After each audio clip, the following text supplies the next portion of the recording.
Oh yeah, so like my gym, which is what Termite passed it down. The Fire Nation too. So of course Fire Nation is the main gym. So he has one in Tasasita, and this one's in a dance studio, which Okay. I think it's unique for sure. Mm-hmm. And it's really cool because so they gave Termite a room. Which is also used for other dancing classes and stuff. They also have boxing bags. So the only thing we don't have is a boxing ring. Cool. So really, you're just learning your basic stuff and all that. So that's what it is. I always had a long background of kickboxing, martial arts. I did taekwondo, belted 3 levels in taekwondo, taught school in taekwondo. But I'm a 90s kid. I'm an 80s baby, I'm a 90s kid. Yeah. So I rose to some level of prominence. I rose to some level at that in the 90s. Mm-hmm. So all the competitions that we did in here, like this place has been open for like 105 years. So like I would always be coming in and out of here, in and out of gyms, in and out of mats. I know martial arts. That's why me and Anthony get along so well. Yeah, he's a good guy. Boxing was my dad's sport. My dad was welterweight champion. Like he did all of that. Like he's a Ramstein Air Force Base welterweight champion, 1964 or something like that, right? And so the journey between Termite and myself was based on me talking with my daughter. Like I'm back at home, nice house, suburb living, you know what I'm saying? And she says, "Daddy, I never saw you fight." And I said, "Yeah, that's right," because I kind of gave all that stuff up. Oh. And I was like, yeah, that's right. But I was a point fighter, and I did kickboxing, and I did kickboxing internationally. I fought overseas. And I just thought about it. I said, yeah, you're right. You probably hadn't. Now, for me to jump into anything here in Houston, you're either going to do mixed martial arts or you're going to do boxing. Right. There really is no, like, if you know glory, there is no real glory here. People have tried to cross-pollinate glory. Yeah. Right? And I know a lot of glory kickboxers, but they all lived overseas with me. Right. So you can't cross-pollinate kickboxing in Houston and promote it the right way. Right. Totally understand. I said probably the best way for me to do that is to go and get boxing. Like, So, yeah, like boxing. Boxing's my background, and I did Muay Thai and I did MMA and stuff. And then I always wanted to watch Glory Kickboxing. At the time, I didn't know where it was at, where they were from, and I remember always talking to her dad. I want to go watch them. It was so bad. And then when they came down here to Houston, I got to make history with them. And it was here, in this building, theater. And so I got to work with them. I got paid, and all I had to do was wear their T-shirts, take the fighters down, and give them water, and we were good, Okay. And it was a lot of fun. And then now I talked to one of their photographers a lot, too. So he's going to come down in April and do a photo shoot for me and stuff. Awesome. So I'm like, okay, cool. Okay. See, you're Glory affiliated, too. Yeah. my daughter's a horrible influence, so she was like, you should do that. And it's like, I can. Like I was trying to fight my way to California. Like I was on a Greyhound bus, just being reckless, trying to make it to California. And back in that era, that would have been like the latest ESPN that you could find, like ESPN 4 or something like that. And I would have been on that. That was my point. Went to Colorado Springs. I really thought that I was going to do that. Turns out, didn't work out for me. Right, as it happens. Like the talent pool for fighting is pretty high, or pretty deep. But it's always been an affinity, but that's how I kind of get involved with Termite. When I came back home, I just had to figure out what else to do. And as I'm training, as I'm dealing with Combat Nation and getting to that, baby says, you should fight again. I want to see it. I'm like, ugh. She convinced me to do that. I get my dad to be ringside. I said, well, that's cool. You can meet Termite, and you get to talk. Termite met my dad. It's one of the greater honors that I would have had at the time, to see like two respectfully older champions. Right. One birthed me or helped birth me, the other one talking about me and helping me in this little journey. And that was like my swan song. Like I didn't really want to continue doing it. I just wanted to fight in front of my dad one more time. Yeah. You know what I mean? So like I just wanted to do that. And that was really cool. But that's the arc between Termite and myself. Right. So wonderful human being. Wonderful man. With Termite, I've known Termite for like 12 years. So me and him are that father-daughter. He calls me his daughter. I call him my dad. And, we argue like no other father and daughter, Yeah, so Termite's always been like my main boxing coach, and then Reggie, and then Rudy Silva and stuff. So with boxing, yeah, I definitely give them. Qualify the podcast. We are live with Jasmine Lazo, business owner, extraordinaire. She actually was taking the banner of Fighter Nation. She has Fighter Nation 2 right now. Iron Fighter Nation family. Shout out to Termite Watkins. Shout out to Combat Nation Anthony Bernabeo. Shout out to Jasmine dropping the phone. But we are live here on Monday for Qualify the Podcast. Hi, I'm Jasmine Lazo. Speak to your people. If you're in the chat right now, go ahead and drop a line, wave, say hi, drop a heart, type Combat Nation, type Fighter Nation in the chat. So we're going to be live and running live for a while. But I wanted you guys to get a glimpse of what the future of business in martial arts and fitness is going to be. I got to tell your age because this is really important. 24, right? Right. 24. Because a business owner at 24 years old is not common. And I'm talking brick and mortar, right? Anybody can run a business. Anybody can have a business. If this is a new age, new era, we'd go in DBAs, LLCs, like that's all good. I'm sensitive to this based on our affiliation and then the fact of your age. And I said, well, it's a gym. Like it's a physical gym. Right. So we have to talk about that because, you know, there's mobile training, there's personal training. I have a long history of this. I just left my gray. I was going to shave everything off, but you can see, like, I kept my gray hairs. I don't want to hear nothing about it.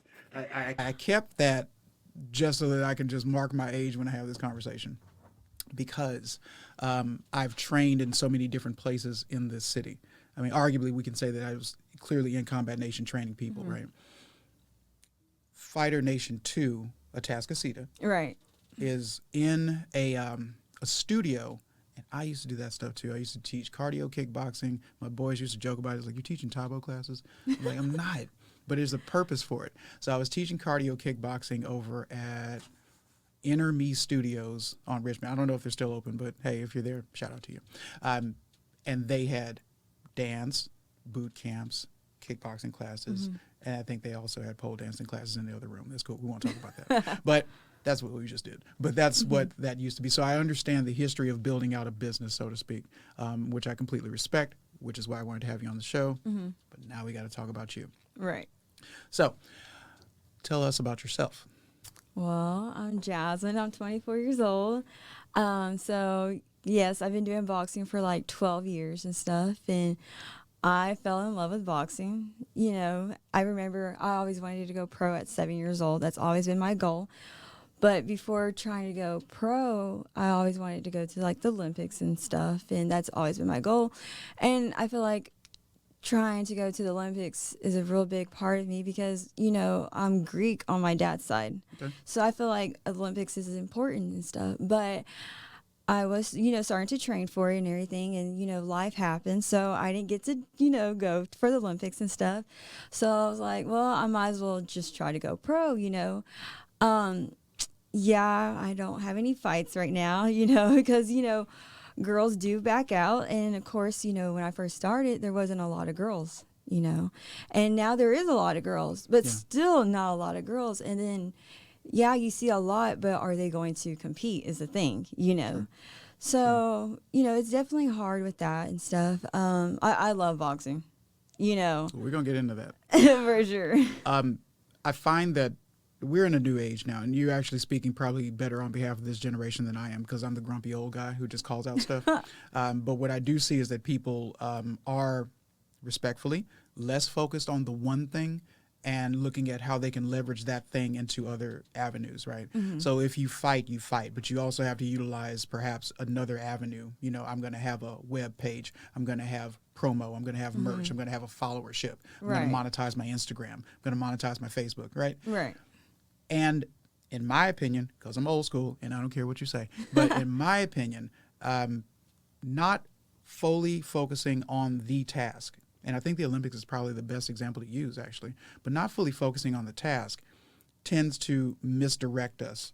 And it allows us to find an answer as to why we didn't complete the thing, right? You say life happens, which I understand. Right. Lord knows I understand it. I think I had Olympic dreams, too. I know I did. I know I had Olympic dreams, too. And I qualified in national capacity in 2 different sports. And I always wanted to know what it would feel like to do that. So I completely understand it. What weight class are you competing in? Or which ones are you actually willing to compete in? 115 and 120. 115 is straw weight?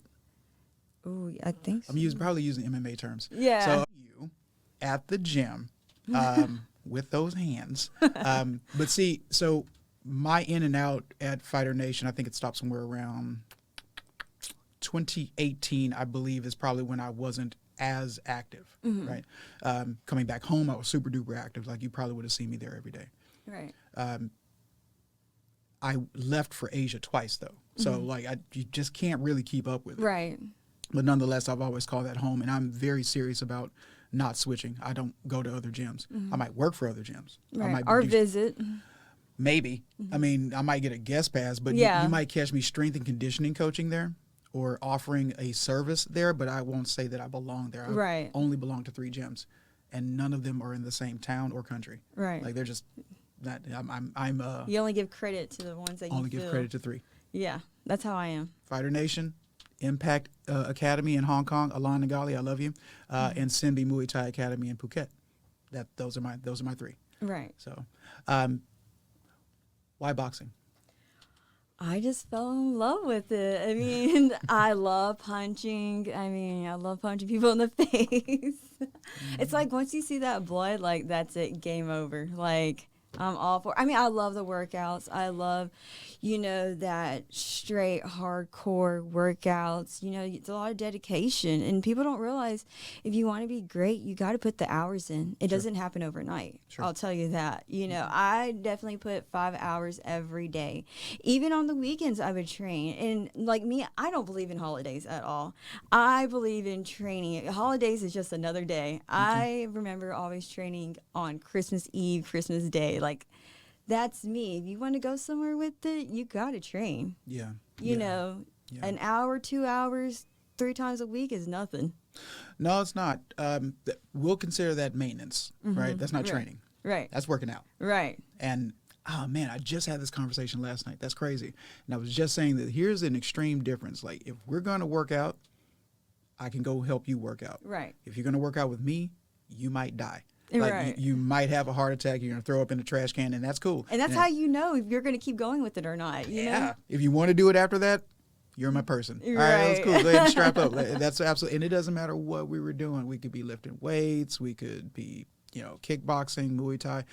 I truly enjoyed all of it. I really did. I did decide to use the rest of my brain cells for business. So, like, I just decided, okay, well, that's probably the avenue that we need to approach better. Because I'm a marketing guy, I'm a graphics guy, businessman. So that was your choice in choosing the sport. Did you try any other sports before that? Oh, yes. So I've done, volleyball, soccer. I did ballet for a little bit. Okay. I tried to try out for football, but they didn't let me. They let another girl. They said I look too girly for it. So they're like, go into modeling. For volleyball, at the time, I was like 14 years old, and they were talking about, the Olympics for me and stuff. Let's try to get some scholarships. Let's try to go to the Olympics for it. And, at my time and being 14 years old, it was kind of hard to get that, Back in y'all's day, it was really, really hard. Wow. Okay. I had to stabilize. But what nowadays, exactly do you mean? But Right. like nowadays, it's like it's just given, whether you're good at it or not. And it's like, Sure. man, all the hard work that we had to put in just to get it. Yeah. But I decided to not go for it for volleyball. I did do a lot of, pro moves, Olympic moves when I was in middle school for volleyball and stuff. But I decided not to go far with it. For soccer, I remember, also talking about getting a scholarship and everything. And I decided to not go far with it. I remember, going for boxing. And I feel like boxing is for a good reason. Because when I was doing the other sports, I grew up, in a Christian family stuff. And, my grandparents were pastors and stuff. And, just because they're Christians does not mean everybody else in the family is. You have to make that decision for yourself. And so at the time, I was like, oh, whatever about church, all this different stuff. But when I got into boxing is when I realized, I want to make a difference for myself.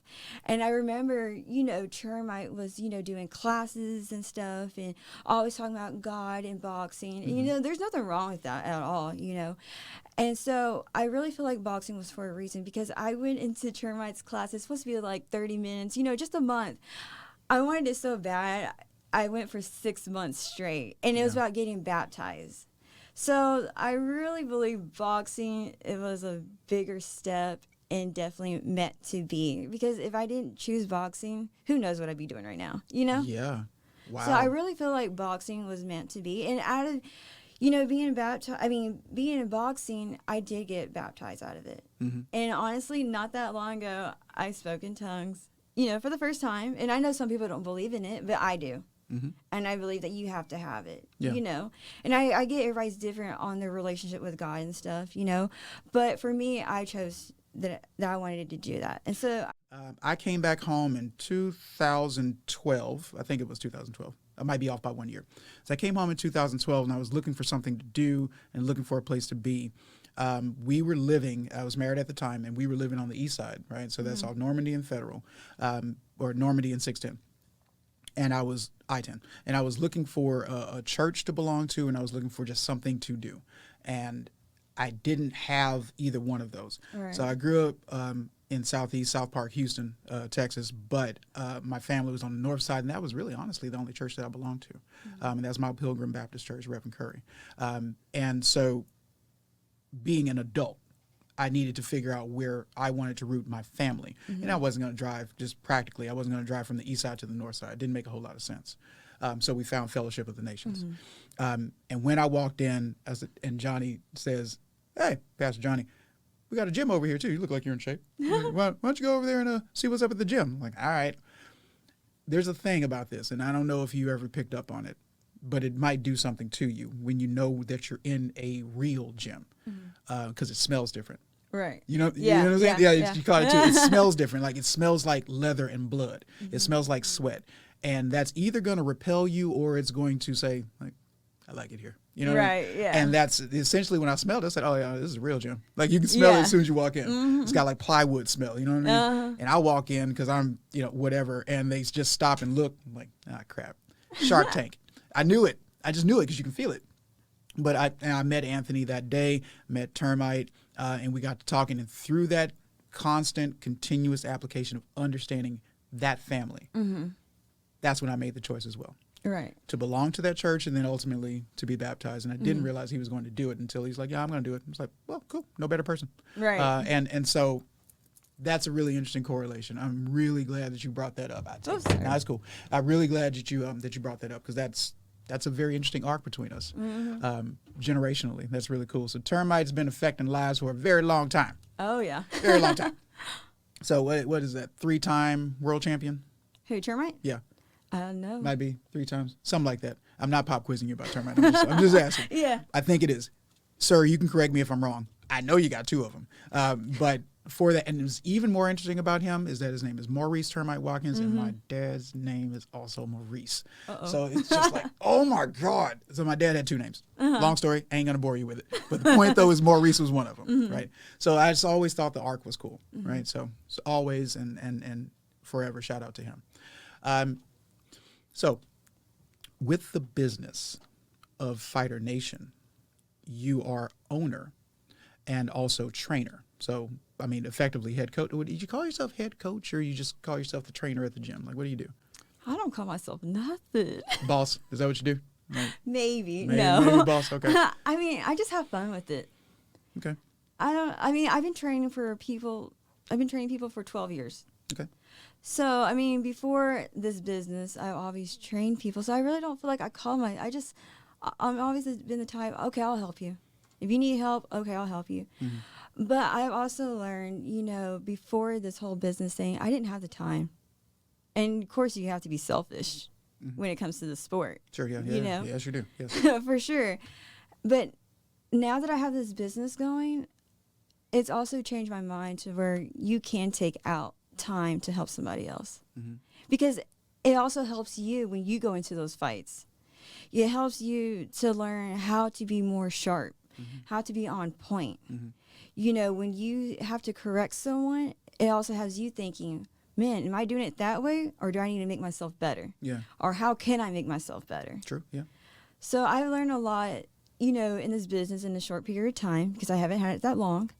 But I really enjoy, I have fun. On my good days, I want to be there. On my bad days, I want to be there, you know, and I really have fun with it. And so do they. I just think it's wonderful the fact that you've even taken the leap to say that I'm going to run a business. Mm-hmm. See, brick and mortar we're in a virtual world. So being brick and mortar, much more difficult. Mm-hmm. I don't say anything's hard. I just Right. nothing's impossible. Right. But it is much more interesting to be in a brick and mortar scenario because you have to market and increase crowd participation. You have to get people to come to the location. There's avenues where you can outsource that and try to scale yourself so that you can be in more than one place. Right. But ideally, for the sake of cost, you need to be there and you need to bring butts to Right. your location. And it's a big step. It's Yes. a big, brave step. So I applaud you for even taking that. And I never and- I never saw myself doing it no, at all. I never thought this would actually happen. And then for Termite to be like, I've been praying and praying, who can I get? And then he was like, Jasmine. all right. And I was really shocked about it, you know. I mean, I'd shown it, but in the inside, I was really shocked about Like, it, you know. I was like, what? Well, you were called on Yes. And that's and okay. usually a lot of boxers start their gym after after the after career. after their career. And here I'm going before my career, really going, you know, trying to go pro, you know, Sure. stuff like that and stuff. So I feel like it's definitely something different, unique. You know, I definitely like the way it sounds, you know, a boxing in a studio, you know, dance studio. That's, to me, I find that really unique because people don't see that you need boxing because you do a lot of footwork in boxing. Yes, you do. Do you think And- your ballet helped you with that? Oh, yes. Because think it- Lomachenko did ballet as well. Yeah, right? Okay. yeah. And so I feel like boxing will help with any sport. You know, I remember being in high school and all these football players, oh, boxing's nothing, you know, football is more work. I was like, whatever. I was like, try boxing and then come talk to me. And they're like, so they tried it and they're like, yeah, you're right. They're like, boxing is a lot more. It's different. It's And different. so, I mean, because boxing is not off-season thing. It's an everyday thing. It's up to you if you choose to take a break or not, Yeah. you know, or life happens, you know. But I'm like, yeah, boxing is a lot. Rain, sleet, hail, snow. Anything with fighting is a lot, you That's know. true. So I'll tell you what. To our IG Live people, we're going to cancel the IG Live for right now. But before we let you go, drop hearts, drop likes, wave, do what you need to do. Say hi to everyone. We got to leave a little bit for the episode. And this will air on Wednesday. We'll make sure this comes out within this season of Qualify the Podcast. But I want you guys to know that we appreciate you. Say bye to the constituency. Bye. What made you do boxing? Looked up to my daddy. So, you know, he's my hero. So he was always the person that, you know, I try to pattern myself after in redeeming qualities, being that he boxed. Now, he would tell you if he was here that I wouldn't be able to put my feet down. So, like, I always wanted to, like, I loved Kung Fu Theater. I loved Ninja Turtles. Like, I'm like that, right? So I All did, fighters are. you know, but mimicking that was more than his influence could give me. Like it didn't make me want to be a boxer more than it made me want to be a martial artist, right? Because at that time frame, martial arts did not include boxing. In the general nomenclature, it didn't include boxing. It's like, no, martial arts is Bruce Lee and boxing is Sugar Ray Leonard. And these two people are completely distinct. Even though we all know that this is a restricted martial art. It's Marcus of Queensberry rules, using two hands instead of everything else. So I chose to do it as an alternative. But even when I was doing Taekwondo, like my Grandmaster Cho would tell me, he said, you can't practice anything else. He said, you can't do anything else. He said, it's this or nothing. Termite respectfully said the same thing. He said, hey, if you're going to be training for this tournament, can't be doing that. Right, Cool. yeah. Told Anthony, I said, I got to take some time off. Because I'm disciplined to this concern. Right. Like, I You want have to do this. Yeah. And you know what's crazy? And even David Pareda, wherever you are, I love you. He would tell me, because my movements are, my footwork is that of a very stand-up fighter because I have a Muay Thai, kickboxing, Taekwondo background. Mm-hmm. So as boxing, I always kind of patterned it to baseball in terms of your stance. Yeah. You got a wider stance because you're launching from here, and I'm launching kicks. So I'm not going to stand that way. I'm kind of like closer in the pocket, and it's different. And so David caught me one day, and I got hit. And my first reaction was to shoot for the leg. And he's like, whoa, you can't do that. It's like, but my second nature was that because I was like, oh, crap, boxing is like third tier of skill set for me. It's kicking and wrestling. Right. Like those are my things. Yeah. So as soon as I got tagged, like, boop, well, that was a good tag. Shoot the leg. Right. And he's like, whoa, stop. I was like, oh, I'm sorry. My bad. Like, we can resume. My bad. I promise I won't do it again. You know, so it's always that with me. I thought it was a really good challenge for a martial artist to learn to discipline themselves to box only for, you know, however long that was going to be. Didn't have aspirations to go pro. I just really wanted to bang. Right. Because that don't leave you. You know, I've wanted to do that no matter if I can use my feet, my head, you know, my hands. It didn't matter what it was. Contact and combat, I was born into at some level. I was born into it. So I could say I didn't have a choice, but not because I was made to. It's because I just could not do it. It was just going to be that. So that was my choice. That's what made me do it. I always loved it because I loved him, and that's what he did, and that's what he respected. He used to make me watch fights, you know. He's like, hey, what are you doing? It's like, I'm doing homework. He's like, come in the room and watch the boxing with me. He's like, it'll be quick. It's Mike Tyson. You know? Right. Like, and so, you know, we would always watch fights together. So that was it. You know, the relationship with boxing is akin to my relationship with my father. So Back to the homework part. For me as a boxer and MMA, and you know, and I did Muay Thai too, I always gave myself homework. I believe every boxer should give themselves homework. okay. I believe coaches should give their boxers homework. If a coach is not giving their boxers homework, I feel like there's a problem or an issue, you know? Yeah. And I strongly believe, because if you want to go somewhere with it, you got to do your homework. Well, yeah. You have For to sure. research. You have to. Let's expand on that. Not to interrupt you. I'm sorry. What do you mean by homework? What do you refer I homework believe to? like studying the footwork, studying the jabs, every punch. Okay. You know, study the head movements, study how they won that fight. What was it, you know, when it came to that knockout? What punch was it? Or how did they do their feet work? Yeah. You know, I believe, you know, do they point that shoulder or do Yeah. they not point that shoulder? Right, You right, know, you know, where do they put their head at that moment? You know, you have to watch it, you Yeah. know, and I strongly believe in homework. Sure.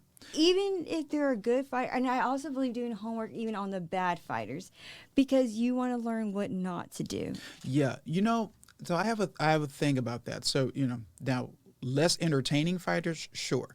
Bad fighters, I don't know. You know what I mean? Like, I don't know if there is a such thing as, now you can be lazy. Now your career can be paused based on your decisions and your actions. Bad is so subjective though, because if you look at it's pro, this is all pro. Pro fighters can get paid anywhere from $300 to $300 million, right? It's Right, just such a right. wide range of that, right? But if you look at it in the sense of the fact that they're pro means that somebody wanted to see them, Right. or somebody bought into the idea that they would have a chance, even if they were used as a punching bag. Somebody wanted to see them for that, because there is a million of them who didn't need to be seen, who fell to the wayside of the talent pool. I'll just gladly say I was one of those. Like, it wasn't in the consideration pool for me based on my style and my tenure of experience and marketability, because that's what these three things are. Style makes fights, tenure in the game makes you marketable, and look. Right. Especially now in 2022, the look makes it. Like, you look at Marvin Hagler, wasn't the cutest guy. You know what I mean? It wasn't that way, you know. But Layla Ali, minus the name, I argue would have been as marketable based on look. They could have done something with that, Right. you know, in terms of selling a product, and others as well, you know. Because I strongly believe, you know, do homeworks on the good, even on the bad, because when you go out there, you're not fighting the same style. No. And a lot of boxers don't even understand that or see that. And I'm like, do your homework. You're not going Do your homework, do your to research. fight the same style when you're in that ring. Every fighter is different for a reason. I'm very cerebral with this, but now I gotta ask you. I'm not quizzing you. I just want to ask your opinion on stuff. God. Okay. So let's go with top 5 favorite men and women boxers. I'm not doing the greatest of all time conversation. I'm not trying to do that. Look at me. I'm not having that conversation. I hate having that conversation. We can, but it gets super weird with me. Your personal favorite top 5 or 3 men and women fighters. I can't tell you. You can't tell? Nuh-uh. Okay. I can't. Okay, well, let's go through some names, and then we can just talk about why we liked them or didn't like them, because I don't think they're going to care. So it's okay. Looking at the way you studied and looking at the footage, right? Did you ever look at Christy Martin? Yes. Okay. Did you like the way she fought? Oh, yes. She's Bit more very of a brawler? strong. Yeah, super strong. Is that stylistically something that you respect, or do you, in your style particularly, are you more of a smooth fighter and a defensive fighter? I don't know. I mean, I definitely give her credit for going out there for being a woman. She was a pioneer. She's very strong. And I was watching, one of her videos, and that woman got power. Yeah, she was laying them flat. I don't like using the clichéist usual suspects in this, so I'm going to deep dive, okay? And then we'll probably go with some friends of ours as well. I'll just do that. Jenny. Oh Virginia. my gosh. I respect that woman. All right, so let's go full name just for everyone who's not listening. Virginia Fuchs. All right. Oh, so yes. So I remember, I'm 24 now. She's 33 now. I remember training with her at like 14, 15 years old. I remember they had a spar. But of course, I was younger and stuff. So she was just helping me, with, I could have punched you here or there, so she went real easy on me. Yeah. I remember watching her spar all the time, sparring a lot of guys. You can hear those She's punches. tearing those boys up. You can hear those boys dying. I respect her 100%. Yeah. Actually, what was it? I think 2 months ago or a month ago, I was talking to her and we were texting. And, now she's going pro and stuff. Yeah. So I strongly believe in her. Now, I do feel like they did her wrong in the Olympics. They did. They really did. I wish we were back online. I'm telling you, I shed a tear. I watched it. I said, I don't believe it. I don't believe it. But, okay, but you said. But I feel like the Olympics is not even, important anymore now. Because they're I mean, it is, but it isn't. But the reason why I say no, because they're doing people wrong. So why waste your time when you could be making more money going pro? Okay. We'll just spend a minute on this one thing, right? Where, in your opinion, was she wronged in the Olympics? Where do you feel like they did her wrong? In every move, it feels like, Okay. I feel like they should have definitely gave her those points. Yes. Because Jenny's a good fighter. She is. Whether she was amateur, she was really good. Okay. Going to the Olympics, I've always known her to be a good fighter. She is. She's above quality. Oh, yes. She's very good. I think she's incredibly marketable. I think that Adidas should, could, and need to do more with her. Because if she's going pro, then she absolutely is going to have to start talking about sponsorship, right? But the idea, what weight is she going pro in? Like 125 or? I'm not sure. I hope she doesn't do 130. But hey, but any weight level, weight division, she's good. I would agree. And she's got good people around her. I wanted, and this goes back with me, not just with Jenny, it goes back to Marlon. Like, I wanted Houston to be winning. You know what I mean? Right. I'm very pro Houston, right? But now I'm looking at people that are actually out of the camp, so to speak. You know what I'm saying? I'm like, dude, I wish that this would have gone further. I wish that, to be Coca-Cola sponsored in the Olympics is fantastic. To medal, be Coca-Cola sponsored, changes your asking price. See, now this is floor to ceiling with me in terms of marketability. Your floor level is whatever you come in at, because that's what you're willing to accept at a baseline. Your ceiling is whatever you're able to get. Right. The floor always raises the more marketable you are, right? You can start off at a $100 fighter. You can start off at a $300 fighter. I guarantee you nobody's paying Marlon or Jenny that money. The floor went up. The ceiling is always going to be however you can push yourself to get to. But I just really wish that there was more. Even with Jenny and Marlon, I wish there was more metal podiums, marketability, more cameras on, because they are marketable at the time. They were marketable. Yeah. To lose to the other country members, I don't like down talking, but she knows she didn't win that fight. So that's why I was like, I cried. I was like, you know what? Forget the Olympics. It's nothing now. They messed up on Jenny. But they did the same thing to Roy. They did the same thing to Roy Jones, right? If you go back and look at that footage. Okay, so, all right. two more fighters. I'm telling you, I get nerdy with this. Did you ever watch the way Sugar Ray Leonard fought? Kind of. Because I know that's a clean 2 decades prior to like when you, so watching new people, did you watch Morioka's Gamboa? Did you look at like, who is some of the new guys that you think are impressive? And please don't say Mayweather. I get it. I understand it. He is very impressive. He is a good fighter, but I don't see him as one of my favorites. Not your favorite. Yeah. Okay. And I don't know why. I never really pay attention to him, really. Okay. I mean, I'll watch, but it's not like he's my go-to. Sure. I'll say this about him, and I used to have a different stance altogether. Entertainment versus skill are not the same thing. For you to have over 50 fights and not have received damage that you and a gambling odds should have received over the course period of even 20 of those fights, he only got buzzed twice, like twice. Out of 51 fights, he only got buzzed twice. That is remarkable. That's absolutely remarkable. Right. So he is a legend. Because of that. He is a legend because of the money that he can gain. I was here when Jay Prince, shout out to Jay Prince, Rap A Lot Records. I was there when Jay Prince was helping in these promotions. I was actually working at a private jet facility. Jay Prince lands on the private jet. Roy Jones walks off the jet, right? Right. I'm like, holy crap, it's Roy Jones. And I'm in a uniform. It's like, I need to tell him so many things. I'm going to actually bridge this to Reggie. But I need to tell him so many things. And I couldn't because, and I don't get starstruck, but I did then. And I was like, crap, man, I missed an opportunity to tell him some real valuable, in terms of my opinion, some real valuable fan-worthy stuff, right? So later on that night, my cousin calls me. He says, hey, and he was working for The Source magazine at the time. So The Source is like a hip-hop magazine, back when paper was, it's like paper-based. Because now there's a thing called the internet, right? And no one reads anything on paper anymore. Right. But so he tells me, hey, I'm working for The Source. I'm doing editorials. Why don't you come out tonight with me? Because he's in town. I'm like, great. We end up going to the fights. Okay, cool. Willie D, shout out to Willie D, Ghetto Boys, legend. Willie D is doing his pro boxing debut. Well, that's why Jay Prince was actually even on the jet. It all kind of made sense at that point. Yeah. Willie D goes out and just hammers this dude. I don't even know who that guy was, which I guess it don't matter, but poor guy. But Willie took care of that. Floyd Mayweather was there. And I had never seen a person wearing a full-length mink coat before.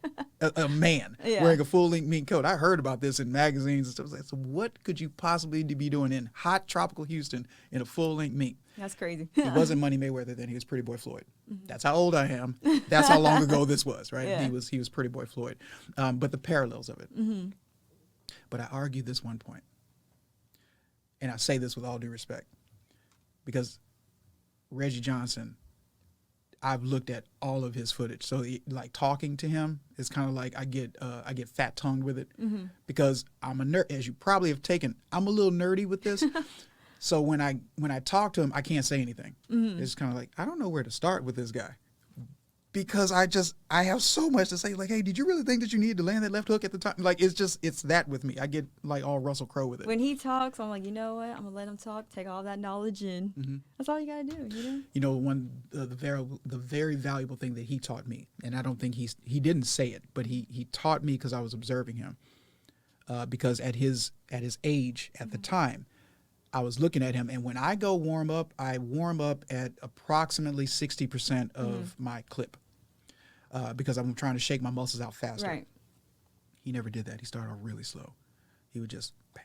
Bang. He just patted. Sounds like a freaking lawnmower. Yeah. I was like, why are you doing that? I just had to ask him because you're throwing off my flow. I remember when he came to Fire Nation and he was doing it. Every boxer just stopped what they were doing. They're like, and just looks at it. What's going on? Yeah. Yeah.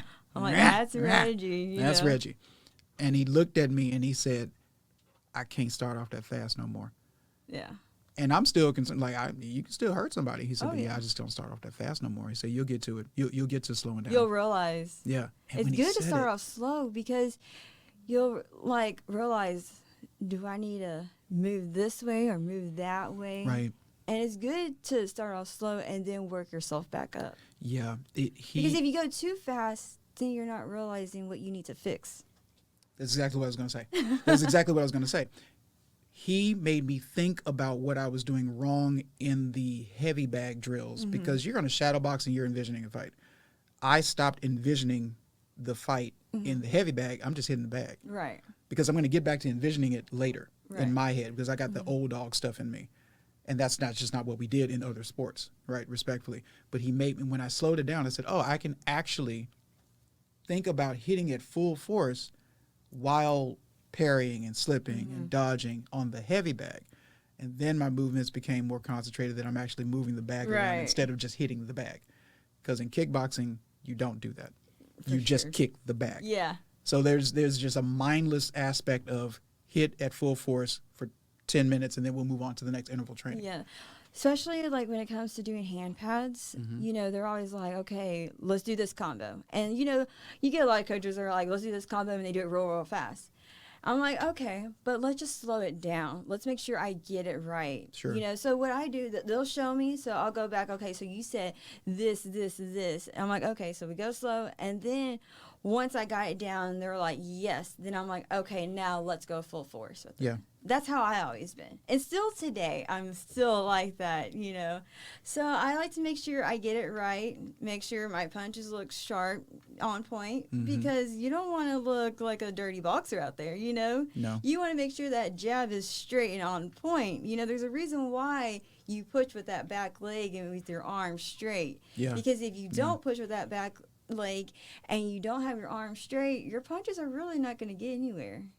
I don't know. That's just me. No, I agree with you. It just makes me laugh in trying to think retrospectively that for me, one of the harder things in going through this with Termite and David, one of the hardest things that I had to unlearn is because I stand up so much, is that I would throw a jab with the intent that the jab is masking what I'm doing next. And it cerebrally is always that with me. It wasn't, I'm going to do the jab for a forceful statement of, I got a jab too. Now, my jab was actually going to mask my switch kick. There's no switch kicking in boxing. Yeah. It's like, you mean to tell me I have to push off of my back leg to jab? Because I Yeah. usually just jab to switch. And now it's like, see, this is getting me excited. So like this is the reason why I wanted to talk to you, because it's a discussion about application of a very violent sport, but there's a beauty in it because it does have a lot of benefits. It brings on your self-confidence and builds it up. If you can engage 10 minutes in a ring with someone who's willing to hurt you and you're willing to not get hurt, so you're going to do the things you need to do, Right. you can compare other adverse conditions in your life to that. Does this suck as much as that? It doesn't. I've seen a lot of boxers, you know, do their jabs. And, you know, in boxing, you want to have that shoulder pointed straight at the other boxer. And, you know, I feel like a lot of boxers will do like the MMA style where it's straight. Square, Square up, yeah. you know. I'm like, no, you're not going to get a full reach. You True. need to do, you know, point the shoulder and you'll get a better reach. And then when you do point that shoulder, push off with that back leg and go. And I tell a lot of boxers back in the day now, and even my little boxers now, you know, at my own gym now, I tell them everything's a best friend. I say, you know, because you got your friends come and go, but best friends stick together. So you always want to have that chin and that shoulder together as best friends. I tell them, when you push off that back leg and you point that shoulder and keep that chin down, I said, when you push off that back leg, your front arm and your front leg go out together as what? And they're like, best friends. That's how I always talk to people. I don't care if you're 5 years old. I don't care if it's my age or way older than y'all. I let them know that everything That's the second time. All is right. best friends. That's- And fighters have to realize everything is for a reason. Yeah. if you don't get it, then this sport is not meant for you. Or you're definitely going to meet someone that's going to exploit the fact that you don't get it. Right. Down And the I line. tell them, I said, if you don't keep that chin down, do you want your fans to see that you get knocked out? They're like, no. I said, do you want your coaches to see that? They're like, no. I said, do you want your parents to see that? No. I said, do you want a doctor bill? They're like, no, ma'am, no, man. They're like, keep the chin down. I said, right. Everything's a best friend. That's so So funny. I let everybody know. Everything's a best friend for a reason. Friends come and go, but best friends stick together. So really, you're your own best friend when you're out there. I like this. And I want to do more of this. Actually, we should deep dive into this later, but we're going to set a time for that. I have a really good idea that I'm going to run by you later. But before we end, please let everybody know where to find you, like on all your platforms and also the gym address. Okay, I definitely got to get the gym address. So on Facebook, you can find me at Jazzy G. So it's Jasie and then Jasie with a G.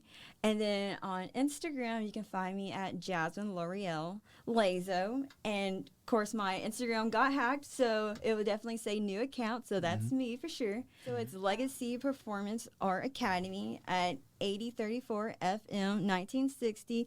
Humble, Texas, 77346. All right, so new gym, old code, the boxing code, Fighter Nation, I'm family, I'm Fighter Nation affiliated. Jasmine Lazo is here, business owner, young up-and-coming business owner. You be sure to go to the gym if you want to learn about boxing, if you want to learn the elements of boxing, bring your children. It's a dance studio. There's other availabilities there as well. However, the show is here to highlight business owners, young business owners, up-and-coming business owners, innovators, entrepreneurs. That's what Qualify the Podcast is all about. Thank you so much for being a part of it. Thank you for coming. All right, guys. We'll see you next time. Bye.